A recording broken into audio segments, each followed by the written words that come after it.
Good afternoon. I thought I'd begin with an awe-inspiring quote, and I just want you to know that I will allow you to use this.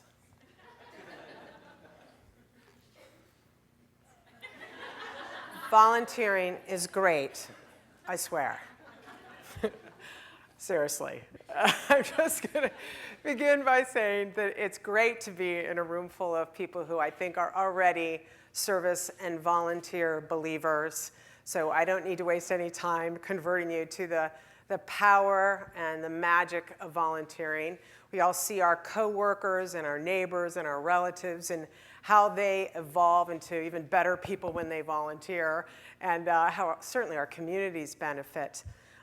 Instead, I'm going to be focusing on a few challenges and opportunities that I think we should take a look at. But first, a story. And I'd like to talk a little bit about my youth in Kettering, Ohio. Anyone out there from Ohio?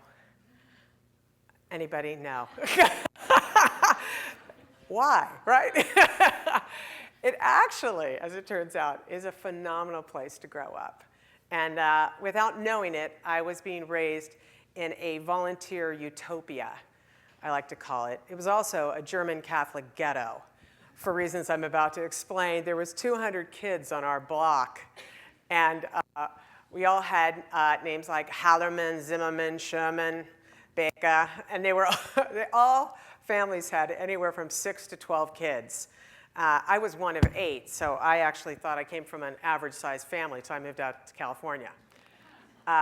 This is actually not a picture of our neighborhood, but I did find it on Google Images, and so I really recommend that. That's a little plug for Diane Solinger. I just have to tell you, this is very much what our neighborhood looked like with that many kids running around. The best part of that neighborhood, and why I call it a volunteer utopia, is that we honestly spent all this great time together, obviously playing kick the can. We were in and out of each other's houses. In our neighborhood, each family had their own unique dinner bell. So you literally would hear a bell ring and you would know, oh, the Zimmermans are eating, you know? And all the kids, whoever house they were in, had to run home, right? Because it was Zimmerman dinner time, or it was Hallerman dinner time. So it was just a wonderful, wonderful place to grow up that felt incredibly safe. And what was probably most important, we were just very much there for each other. I mean, we were there to support each other. If a mother had a child, the whole neighborhood would, bring over all those casseroles that are so absolutely great, those 1970s casseroles I'm still haunted by. So, it was just a very magical place. But then in 1976, my dad, who worked in the retail industry, moved our family to California. And in that moment, I was struck by a couple of things, 2 things. One, I learned that there was this thing called fences, which did not exist in Kettering, Ohio. And if you ever are from the Midwest and you come out to California, you are just really struck by this. You're used to playing like flag football in the backyard, right? And you can play, in the backyard of like 6 houses, and you have a whole field. And then all of a sudden you move out to California, you realize, if my neighbor doesn't want to know me, they don't have to know me. They have what my mother would call the pen. They'd set up their fences, and they would not have to interact. And I was really struck by that. The other thing that really struck me was, of course, the diversity of the people. Remember that German Catholic upbringing that I had? All of a sudden, oh my gosh, I was raised on bologna sandwiches, okay? And if you've ever eaten a lot of bologna sandwiches, like I can't even look at bologna anymore, okay? It just absolutely terrifies me. Bologna and peanut butter and jelly is the only lunch that I ever had between like 0 and 12. And then we move out here, and there's these things called enchiladas. I thought I was going to die, right? There wasn't even a Taco Bell in Kettering, Ohio. And I'm like enchiladas and pad thai and all this fabulous food. And then there were these people, they had brown skin, and they didn't get it my way, which was to like lather yourself in baby oil and lay out in the sun for 7 hours so you could be brown, which is what I did. My brothers and sisters and I, we wanted to be brown. So we thought that was the way to do it. And we come out to California, and there was all this rich diversity. We were just blown away by it. You know, and it's 25 years later, and I'm still thinking about those two things, fences and diversity. I want to talk about that for a bit. So here we are with this unbelievable asset, this rich diversity. And yet the truth is that it really can't come into our nonprofits because without meaning to, we have these unintentional fences that we have set up. It really is unintentional. The truth is we don't really understand other cultures. And it really begins with being honest about that. We don't know how to ask them to get involved in our issue. We don't know what roles they would feel comfortable playing, who should ask, when they would want to volunteer. And I'll just use myself as an example. I mean, let's say there's a nonprofit that's looking for 50 volunteers. First of all, they do the classic thing where they put up an ad on their own website. They might let Points of Light know or California Volunteers, get the word out that they need 50 volunteers because they want to really reach more of their client base. It all sounds good, except for, you know, like a classic nonprofit, they operate from like 9 to 5, Monday through Friday. And I don't know about you, but I can't volunteer then. Right? I'm working, you know, and on weekends, when I do have time, or in evenings, I want to be with my family. I want to be with my 2 kids and my husband, okay? So I'd rather do like family volunteering. Most nonprofits aren't really dialed into that, right? They don't operate in evening hours. So who is being recruited? Who can work from 9 to 5, Monday through Friday? And how does that really reflect the diversity of California? You know, that's just like one of the hiccups. And so I talk about this because I think there's 2 really critical changes that we have got to make. We have to increase volunteerism, okay, and make it more diverse. That's one big challenge. And the second thing is we have to change the practices, the volunteer management practices at our nonprofits. Because guess what? Big secret, they're not ready. They can't handle if there were more people coming their way. So I'm gonna talk about your role. You have a very special role because you can choose to intentionally invest to ensure that there are more dollars spent to ensure that there's a great volunteer pathway.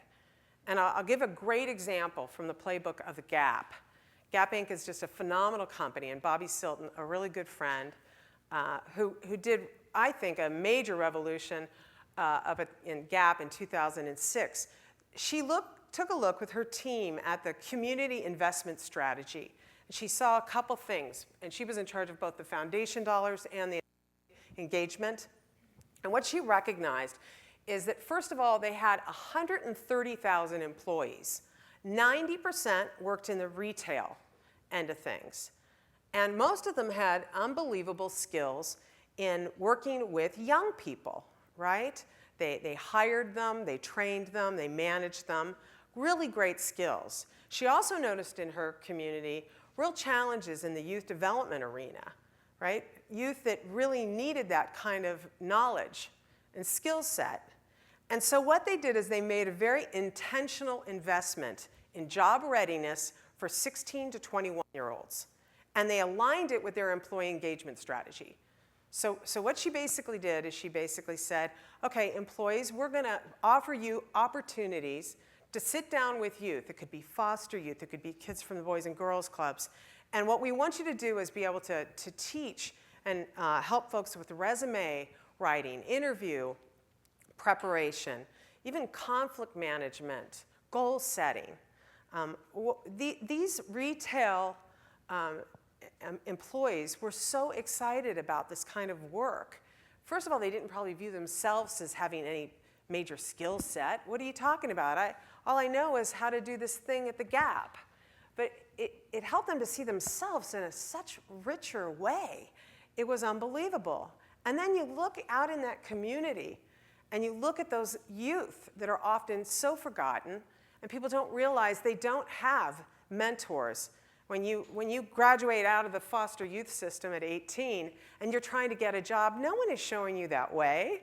No one is teaching you how to interview or how to have good customer service. So it was a very bold investment, and it was really wise to take the foundation dollars and the employee track and marry it. So that's what I would call a very smart strategic volunteering and foundation strategy. So let me just dream for a second and assume that everyone in this room has been completely inspired by what I say, probably because of my quote. And they've suddenly decided, okay, we'll be really strategic with volunteering, swear to God. And suddenly there's millions of you. They go, okay, we're ready to volunteer. Well, what's our other problem? Nonprofits aren't ready, are they? I bet if you are like me and you look out at the San Diego landscape, at all of our nonprofits, there's about 15% tops that really know how to effectively work with volunteers. Think about your own experience. I know at California Volunteers, we looked at the data, and 1 out of every 3 volunteers leaves their volunteer opportunity after the first 6 months, okay? That's because we're not serving it up. We're not serving up some quality experience that makes people want to continue to give, and that's a problem. So what we did is, and we were part of the Office of the Governor, and most of you may know us from our AmeriCorps portfolio that we manage for the state of California, and we have a business partners program where we promote service and volunteering and employee engagement activities to the private sector. So we're in the mix out there, but what we really realized is it was this nonprofit sector that didn't have this critical curriculum and support that it actually desperately wanted. There was this gap, this hole. So what we did is we were able to secure some federal funds from the Corporation for National and Community Service, volunteer generation funds, and work in partnership with a really dynamic partnership with the TCC group, which some of you may know, Pete York, who's done some phenomenal work in organizational assessment and leadership, works for a lot of foundations, and also the University of Texas, Sarah Reingold, who does just wonderful work for decades on volunteerism, and paired them with some volunteer centers, and they did some thinking with California volunteers around what would a diagnostic tool look like, what would a curriculum look like, and what would a consulting package look like. And we put this all together. It took us 2 years to do this, and luckily funded by the feds. And then we rolled it out in 8 markets. We did it on a pilot phase. We're finished with over 75 of these transformations so that nonprofits can be truly smart about how they utilize a volunteer. And all levels of leadership and in all departments to really deliver on their social mission. And we call these transformed nonprofits service enterprises. And so what we did is we came up with a seal, and we basically said, we want to make it easy for you as an individual shopping for a volunteer opportunity, or if you're a corporation, to find those organizations in your community that can be able to deliver this kind of high quality experience, right? You should be able to shop for this good housekeeping seal and know that you're going to have, a great, meaningful opportunity. So that's what we're in the process of doing. And if I could have a drum roll, please. Drum roll. Now, happy to announce, please keep it going. I need a little drama. Happy to announce that California Volunteers has decided to add San Diego, yay, as a new market that we'll be investing in. So come, well, you guys gotta get a little bit more zippy here, okay? So come November, which is like, now, middle of November, give me a few weeks, we're gonna be rolling out grants to 15 nonprofits so they can be transformed into service enterprises. And that's all thanks to that investment from the federal government and partnership with California volunteers and these great volunteer centers at the local level that helped us really do this work. So I'm really excited about this transformation. I think you're going to really feel the energy in your community. It really does make a difference. And if that's going on and you got all this strategic volunteering going on, you're really going to see this magic. And we all know what happens when you get an individual to start taking that critical step to getting involved in their community. They start giving their time and their talents and then their treasure. And before you know it, San Diego is in an even better place than they were before, as well as the state of California. Thank you.